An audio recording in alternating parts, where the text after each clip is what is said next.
Dramatic scenes caught on camera in Baltimore after a container vessel rammed into the column of this bridge, causing it to collapse into the Patapsco River.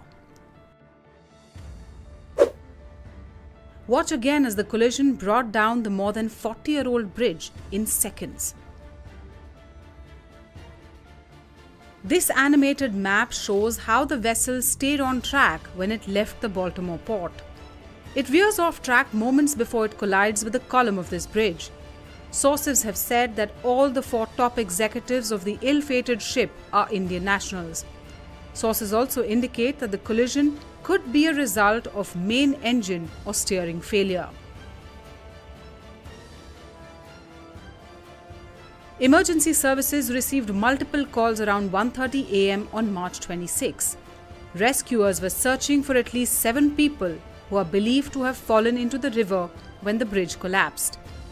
The Francis Scott Key Bridge was constructed in 1977 and is named after the poet who wrote America's national anthem, the Star-Spangled Banner. Kevin Cartwright, the director of communications for the Baltimore Fire Department, called the collapse a developing mass casualty event. "This is a dire emergency," Cartwright told the Associated Press. "Our focus right now is trying to rescue and recover these people." According to ship tracking data, the cargo ship involved in the accident was flagged under Singapore, with its owner confirming the collision incident. A New York Times report said that all crew members on board the ship were unharmed, and the reasons for the collision remain undetermined. AP also reports that the ship called Dali was on its way to Colombo.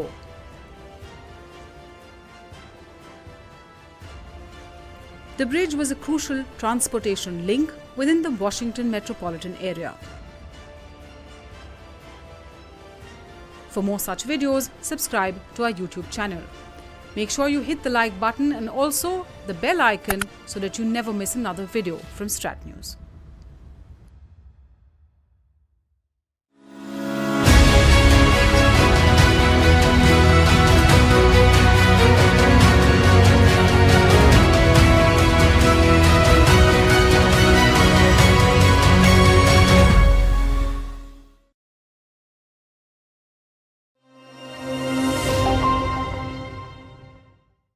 Welcome to Strat News Global. I'm Surya Gangadharan.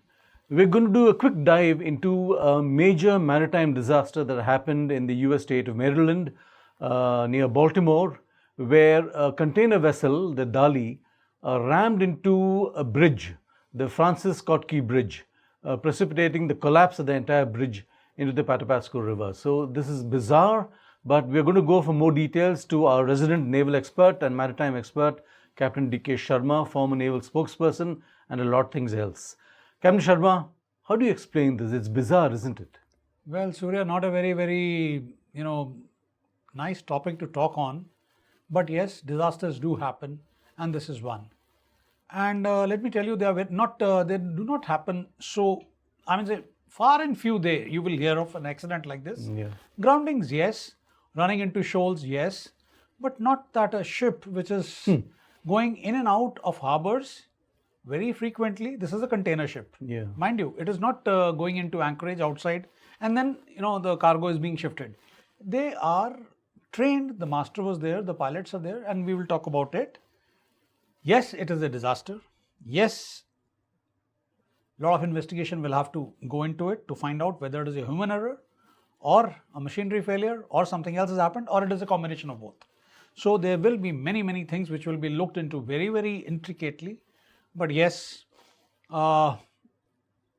here prima facie it seems that there is a kind of some mechanical failure somewhere.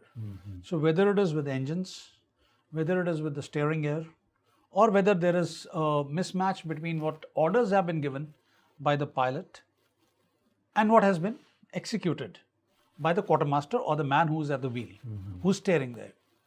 And number 2, it's a 300-meter long ship, 1 lakh tonner, which is equivalent to the size of a US supercarrier. Fully loaded, you can see the containers on top.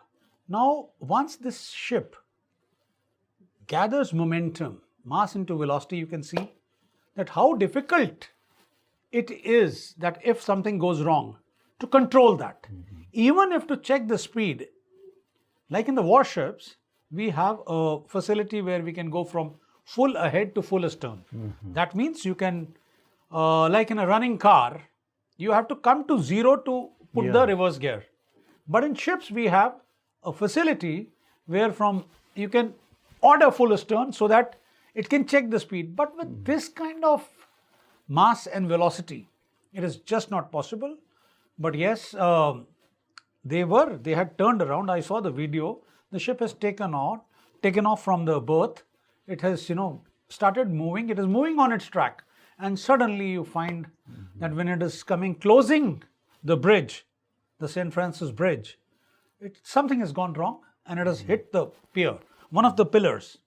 And if you see the pics now, which are coming out, that the ship is still stuck there, which means that one part of the bridge is anchored to the ship and the other is resting at the seabed or the riverbed. So now, see the problem and the blowing away of the pillar on which this whole bridge was resting, and because it is a kind of a continuous bridge, the whole bridge has collapsed. Yeah. So when you had, I understand from the reports I've read, the captain was on board, there were 2 pilots on board, and since it was coming out of anchorage. No, it is coming from a berth. It is coming from a berth. Obviously, there would have been tugs also to guide the ship through restricted water. Is that correct? So, actually, Surya, insofar as tugs is concerned, that is, I think, mandatory in restricted waters like Suez Canal. Okay. Because there is no room for any mistake. Yeah. But here, the pilots were there. And now if you see that who was responsible, let's be very clear, the master is responsible. The ultimate responsibility of the conduct of vessel shall at all times remain with the master. So that is the captain of the ship. That is the captain of the ship, but there is a understanding that whatever orders the pilots are giving to the quartermaster or to the engineer, that what orders to follow, there is an implicit, there is a kind of a understanding that whatever the pilot is saying is being relayed by the captain. So it is not repeated twice. Because captain is there on the bridge, he is watching everything. 2 pilots are there because the beam of the ship is 48 meters. 48 meters is almost, you can well imagine, 50 meters across from one side of the ship to the other side, and 300 meters like this. So it's a massive thing, and these people are, by the way, they are not rookies. They are conducting ships day in and day out. So what has gone wrong? Whether it is I said in my opening statement also, whether it is a human error or whether it is the machinery failure or something else, or a combination of both. No, the accident happened early in the morning. We see from the reports there was low visibility. Temperatures were -1 degree Celsius. Does that affect the, how does the master, does he have a clear vision? Do you use lights? Do you have radar? What do you do? Well, this all must have been, like if you're saying that the temperature is so-and-so, the visibility is so-and-so, the port control knows it. So all these decisions have been cleared by the authorities. That the conductor, they're fully informed. Everybody is in the loop. Now we have to see what happened. It is not that the ship, started hitting soon after leaving the berth. It has gone, it has traversed quite a distance. And then when it was on the final track towards, under the bridge, it has gone wrong. So whether it is, and by the way, all these blind pilotage and all, I don't know whether in the merchant vessels they do follow, but they have the latest gadgets. They have a position fixing system within 1 meter. 1 meter of the actual position of the ship. They have that kind of gadgets available. Automatization is at such a level that things do not go wrong, and also redundancy is available on board. But now what has happened, what has gone wrong is far too, it will be preposterous for us to talk about it, that this has gone wrong and this has happened. Let's wait for the reports coming out, but this is a kind of a disaster which is unheard of. The ship hasn't sunk. There's a lot of diesel fuel on the river, and which would suggest that the fuel tanks have ruptured. No, nothing. I don't see it happen until unless one of the girders which has fallen now has hit the ship, or because I told you that as per the photographs, one of the big part of the bridge is anchored on the ship and it is touching the seabed. Okay. So the ship is there. Now it is touching the kind of the debris which has fallen down. Something is hit, something is punctured. That is for the people, the port authorities to now do the investigations. The divers will come and see and plug the holes wherever they are. But yes, this is all there and this is coming out. So last question, and I want to, this is a question I've asked before and you've answered. I want you to say it again. The captain of the ship was an Indian, incidentally. I understand even the first mate and the chief engineer are Indians. 4 of the people, the owner, including the ship, of course, is a Singapore flagship, Yeah. but the master, the chief engineer, and one more. So all these 4 people are complicit? Nobody will be absolved of their responsibilities, but insofar as the conduct of the ship is concerned, the master is responsible. And if the master is responsible, then what happened? What happened? The pilots were there, so did they give a wrong order, which he should have, corrected? Or that is what I told you initially, that there is an understanding. And it is not that it is happening for the very first time. The ship has come in also safely. The ship was going from here to Colombo. So if an inquiry finds them guilty of negligence or whatever, what is the maximum penalty they could? So they will lose their licenses first of all, the tickets. Okay. They will never be able to sail again. The careers are finished. The careers are finished. But I don't think that much it will go that side, because the conduct of the ship or the track which we both saw, it's quite, looking okay, and something has happened at the last moment. And since the momentum of the speed will not be much. It would have been 4 or 5 knots, but you multiply that 4 or 5 knots into 1 lakh tons. So that is the kind of force with which the ship is moving, the momentum.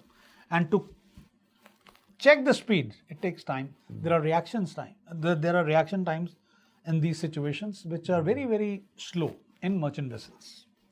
Captain Sharma, thank you for that. That's all we have for you right now. Details are still coming in, and we'll have more perhaps early morning when we'll have a full sense from Maryland as to the extent of the disaster that has taken place. Thank you very much. You're watching Star News Global.